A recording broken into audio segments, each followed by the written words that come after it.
Olá, gente boa! Crianças trans, o que fazer? Como lidar?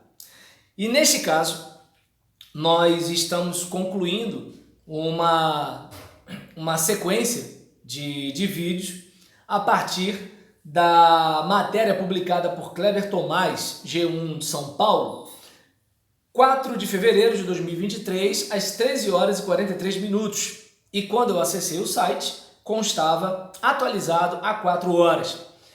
E o assunto está relacionado às infâncias trans. É disso que o texto da matéria trata, a partir de um vereador de São Paulo que quer a realização de uma CPI, a instalação de uma CPI, e ele é alvo da crítica de Érica Hilton, né, deputada trans, que critica este pedido e diz o seguinte, o título da matéria: Tentativa de criminalizar infâncias trans. Diz Érica Hilton sobre pedido de CPI para investigar transição de crianças e adolescentes no HC da USP. O link está aí, é só você clicar aí na descrição do YouTube para você acessar.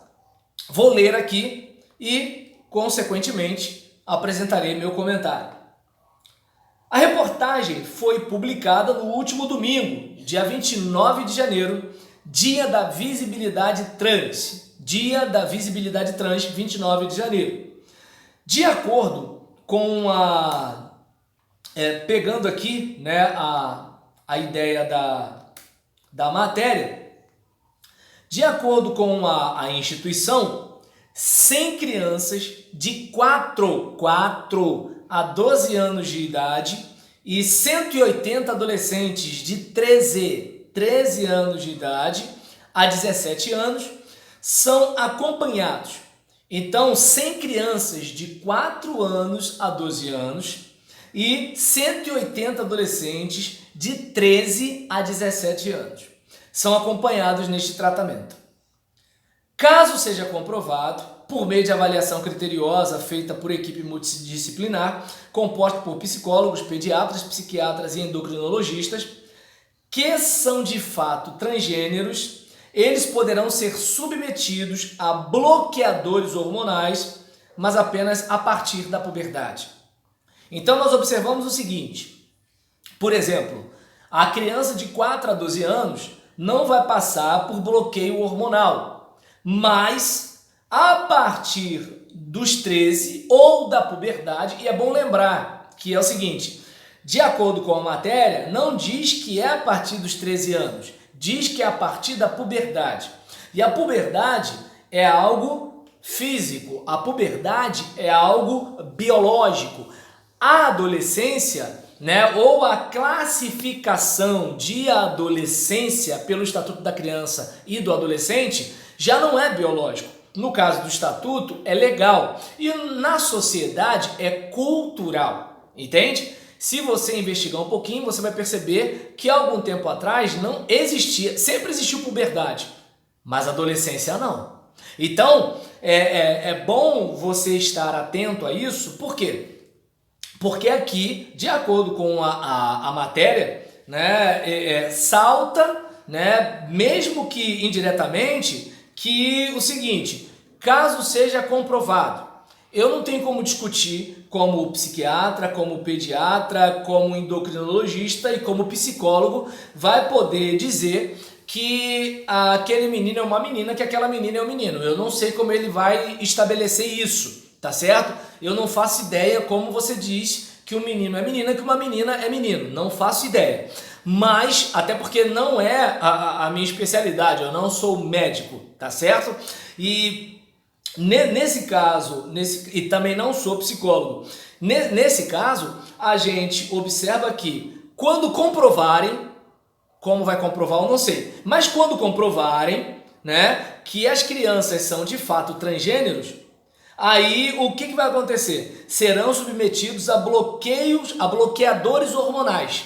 Então, o desenvolvimento decorrente da produção hormonal do seu organismo, né? Então, havendo impedimento disso, aquilo que aconteceria com aquele organismo feminino, certo? Porque, ou seja, a mente da menina pode não ser de menina, mas o corpo é, certo? Os hormônios são. Então, o que acontece? Vai haver o bloqueio para que esse organismo não se desenvolva como ocorreria se ela se sentisse menina.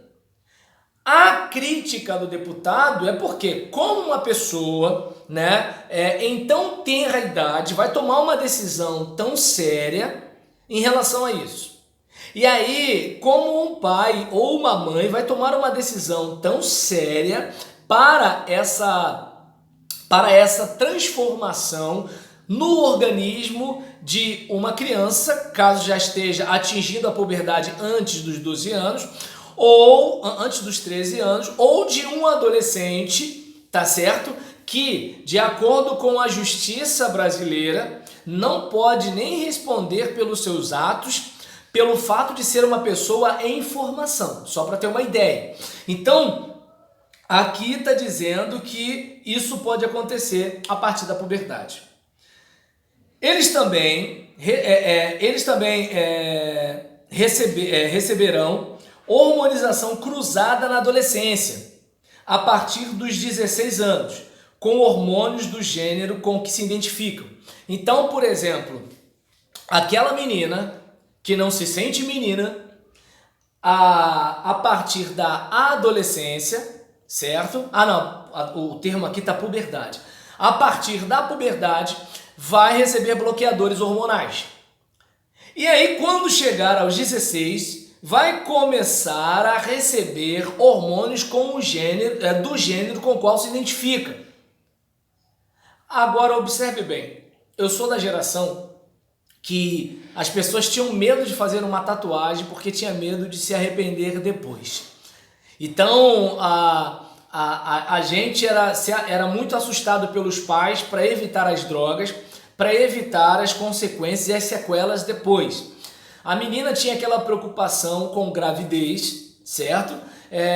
Por causa das consequências que viriam depois. Porque existem coisas que são irreversíveis.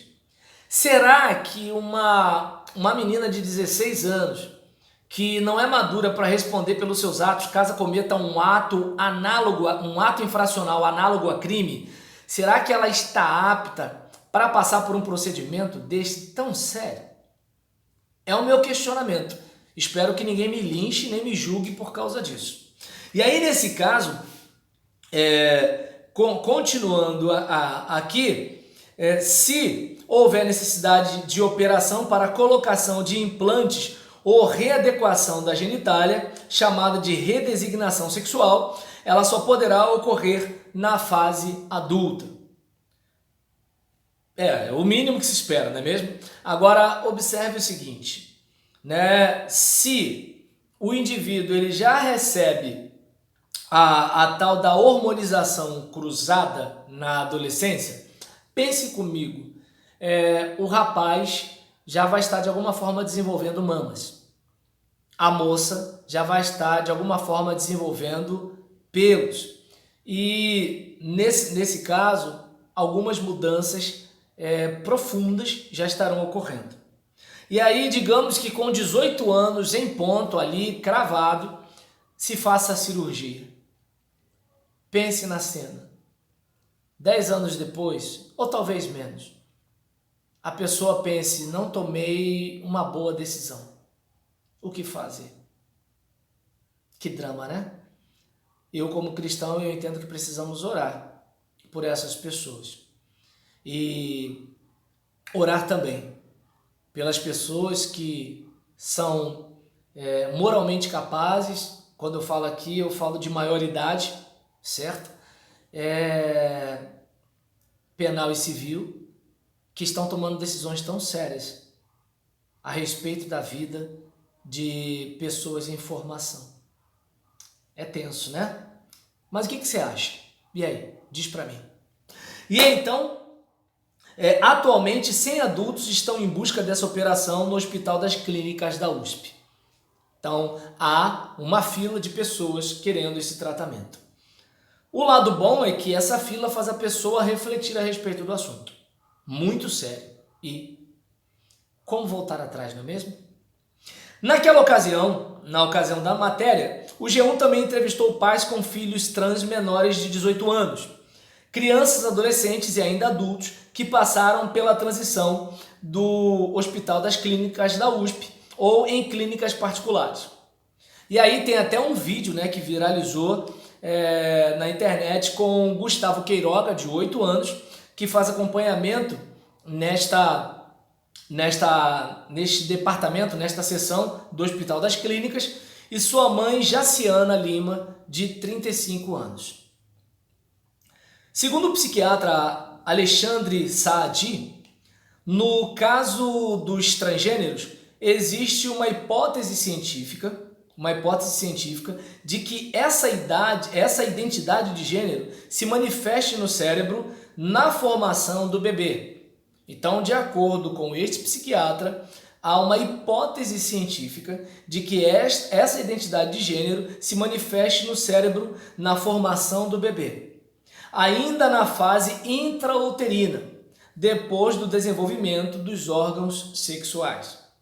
Então, neste caso, de acordo com este psiquiatra, dentro do ventre, ainda bebê, já há uma identidade de gênero que se manifesta no cérebro.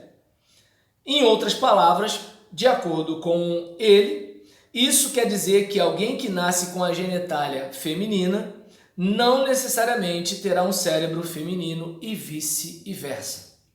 Então, com a palavra deste psiquiatra, deste médico, a informação que se tem é que o indivíduo ele nasce com a genitália feminina, mas ele não necessariamente terá um cérebro feminino.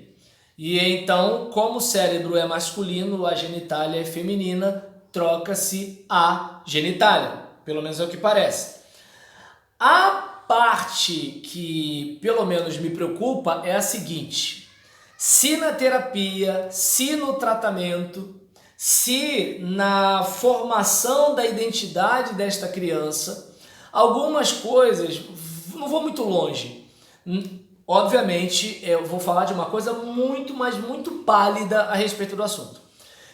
Todos nós temos um sistema de crenças. Pensamos uma série de coisas a respeito de nós mesmos. E boa parte desses pensamentos a respeito de nós mesmos são oriundos do ambiente onde nascemos, tem a ver com as palavras que nós recebemos de pessoas que valorizamos, tem a ver com os fatos ocorridos na nossa vida, que nos fazem acreditar numa série de coisas a respeito de nós, do outro e do ambiente. Mas isso não quer dizer necessariamente uma verdade. Só quer dizer que nós acreditamos assim. E aí, muitas vezes, por terapia, por tratamento, ou por uma série de coisas, circunstâncias da vida, nós podemos pensar de uma outra forma a respeito de nós mesmos. Num caso desse, não há o que se reverter. Então é muito sério. Se é a interpretação do profissional, porque existe a ciência e existe o cientista. A ciência pode ser neutra, o cientista não. Entende? O fenômeno pode estar acontecendo, mas a interpretação do fenômeno também é subjetiva. Então, o fato de um pai ou de uma mãe vir do verbo ver, no futuro do subjuntivo, não quer dizer necessariamente que seja o fenômeno. Quer dizer que seja o olhar. E aí? Mas aí já é a vida da pessoa. Aliás, é importante falar que a questão a transexualidade ou qualquer variabilidade de gênero não é considerada doença, disse o psiquiatra. Em 2018, a Organização Mundial de Saúde, OMS, retirou a transexualidade da lista de transtornos mentais da Classificação Internacional de Doenças, o CID, e passou a ser considerada uma condição. Então a transexualidade não é doença e não é transtorno, mas é uma condição. E aí, a palavra está com você. O que você acha nesse caso? E aí? Ninguém nasce homem, ninguém nasce mulher, mulher no sexo e homem no cérebro, mulher no cérebro e homem no sexo. E aí? Quem é quem nessa história toda? O que você diz a respeito disso? Novos tempos. Precisamos pensar a respeito. Crianças trans.